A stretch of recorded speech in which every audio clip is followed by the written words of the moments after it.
We provide you the platform to turn your dreams into reality. Give wings to your aspirations with KR Mangalam University. Telangana में Bharatiya Janata party की सरकार बन सकती है, लेकिन तेलंगाना में भारतीय जनता पार्टी की सरकार तभी बनेगी जब हर वो कार्यकर्ता, हर वो नेता सही तरह से काम करेगा। जब कोई बड़े पद का जब चयन होने का जब समय आता है, जब तेलंगाना राज्य के प्रेसिडेंट का डिक्लेरेशन का जब समय आता है, तो कम से कम पार्टी यह नहीं सोचती कि हमें कैसा प्रेसिडेंट बनाना चाहिए। हम बार बार यही बोल रहे थे कि भाई बूथ कार्यकर्ता से लेकर अधिकारी तक चर्चा होनी चाहिए। चर्चा होने के बाद में हमें एक ऐसा प्रेसिडेंट चाहिए जो एग्रेसिव हो।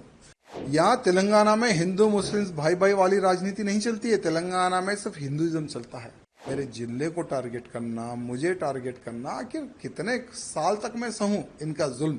तेलंगाना में भारतीय जनता पार्टी की सरकार बन सकती है, लेकिन तेलंगाना में भारतीय जनता पार्टी की सरकार तभी बनेगी जब हर वो कार्यकर्ता, हर वो नेता सही तरह से काम करेगा।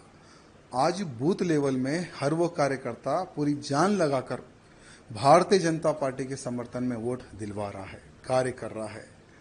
लेकिन जब कोई बड़े पद का जब चयन होने का जब समय आता है, जब तेलंगाना राज्य के प्रेसिडेंट का डिक्लेरेशन का जब समय आता है, तो कम से कम पार्टी यह नहीं सोचती कि हमें कैसा प्रेसिडेंट बनाना चाहिए। हम बार बार यही बोल रहे थे कि भाई बूथ कार्यकर्ता से लेकर अधिकारी तक चर्चा होनी चाहिए।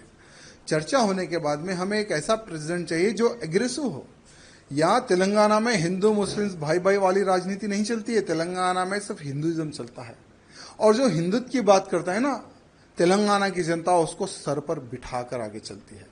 चाहे हमारे प्रधानमंत्री मोदी जी हो, हमारे अमित भाई जी हो, जेपी नड्डा जी हो, उन्होंने कईयों सभाएं तेलंगाना में की है।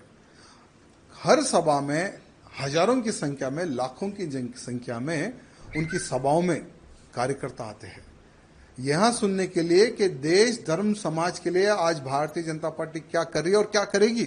वहां संदेश सुनने के लिए सभी कार्यकर्ता आते हैं। और आज भी हम भारतीय जनता पार्टी से जुड़े हुए तो हमारे प्रधानमंत्री नरेंद्र मोदी जी को देखकर, अमित भाई जी को देखकर, योगी जी को देखकर, नड्डा जी को देखकर, उनके कार्य को देखकर 2014 में भारतीय जनता पार्टी में हम सम्मिलित हुए। लेकिन दुर्भाग्य देखिए, 2014 से लेकर आज तक इतने तकलीफों का सामना हम लोगों को करना पड़ रहा, बाहर नहीं, पार्टी के अंदर ही। मेरे कॉन्स्टिट्यूंसी को टारगेट करना, मेरे जिले को टारगेट करना, मुझे टारगेट करना, आखिर कितने साल तक मैं सहूं इनका जुल्म। आज देखिए, जब पार्टी प्रेसिडेंट के नॉमिनेशन का आप जो सो नोटिफिकेशन आप डिक्लेयर करते हैं, जब हम जाते हैं भाई हम भी प्रेसिडेंट के लिए हम पूछना चाहते हैं, तो लगभग जो 10 लोगों का जो साइन चाहिए वो 10 के 10 लोगों को डरा के भगा देते हैं। यानी ऑलरेडी ये लोग जो डिसाइड कर लिए उसको हम प्रेसिडेंट बनाएंगे, ऐसा ये लोग डिसाइड कर लिए। हम क्या चाहते हैं, तेलंगाना की जनता प्रधानमंत्री मोदी जी के मार्गदर्शन पर चलने को तैयार है, अमित शाह जी के मार्गदर्शन पर चलने को तैयार है। योगी आदित्यनाथ जी को एक आइडल मारती है जनता यहाँ की। लेकिन दुर्भाग्य क्या है, हम ऐसे काम करेंगे जो प्रेसिडेंट कोई काम ही ना करे, कोई निर्णय ना ले। हम जो बोले प्रेसिडेंट वही काम करेगा, उठो बोलो तो उठो, बैठो बैठो बैठो, ऐसा ही प्रेसिडेंट का अगर आप चयन करेंगे तो कोई कार्यकर्ता पार्टी में काम नहीं करेगा। हमारा भी दम घुट रहा है, इसलिए हमने राम राम किया है आज पार्टी को। लेकिन एक बात है, भले हम बीजेपी पार्टी में रहो या ना रहो, लेकिन मोदी जी के, योगी जी के, अमित भाई जी के हम कट्टर समर्थक रहेंगे। और बिना पार्टी में रहे हम मोदी जी के कार्यों को, अमित शाह जी के कार्यों को, योगी जी के कार्यों का हम प्रचार करते रहेंगे, भले हम पार्टी में रहो या ना रहो। ये कार्यकर्ताओं की डिमांड है। कई महीनों से कार्यकर्ता कैसा प्रेसिडेंट चाह रहे थे जो हिंदूवादी हो, जो हिंदुत्व की बात करे, जो हमारे कार्यकर्ताओं की सुने। आज लव जिहाद बड़े पैमाने पर हो रहा है तेलंगाना में, गौ हत्याएं बड़े पैमाने पर हुई है तेलंगाना में, लैंड जिहाद बड़े पैमाने पर हो रहा है तेलंगाना में। भाई उसको रोकने के लिए कौन रोकेगा? लोग बोलते कि भारतीय जनता पार्टी के अलावा कोई नहीं रोक सकेगा। भारतीय जनता पार्टी की सरकार आएगी तो ही तेलंगाना का हिंदू सुरक्षित रहेगा। लेकिन भारतीय जनता पार्टी की सरकार कैसे आएगी? क्योंकि कुछ जो लोग है ना, जो एक नाग की तरह पार्टी को घेर कर बैठे हैं, कुछ लोग ये कुछ लोगों का इलाज जब तक केंद्र के जो हमारे अधिकारीगण हैं, जब तक ये कुछ लोगों का इलाज नहीं करेंगे ना, ठीक है, आज चलो हम तो पार्टी को छोड़ दिए, हमारा कोई वजूद था ना है ना रहेगा, हम एक हिंदू कार्यकर्ता हैं। भले राजनीति से हटकर हम हिंदुत्व का कार्य करते हैं और आगे भी हम हिंदुत्व का प्रचार और हिंदुत्व की सेवा हम करते रहेंगे, लेकिन उन कार्यकर्ताओं का विचार करने की आवश्यकता है जो एक विश्वास के तौर पर भारतीय जनता पार्टी से जुड़े हुए हैं।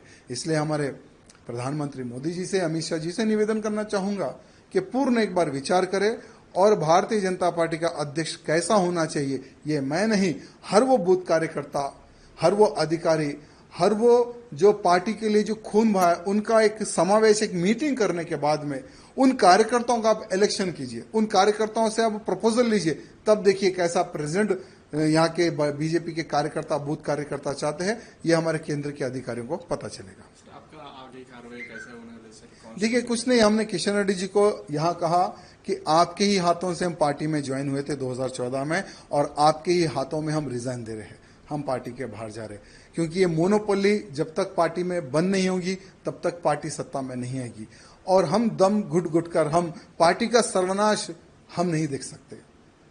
यानी बीजेपी को डुबोने का कार्य कर रहे हैं यहाँ के लोग, यहाँ के कुछ अधिकारीगण जो सत्ता का गलत उपयोग करके पार्टी को डुबोने का जो कार्य कर रहे हैं ना, तो ऐसी डूबती नैया में और पार्टी को डूबते हुए हम नहीं देख सकते, इसलिए हम पार्टी के बाहर आए।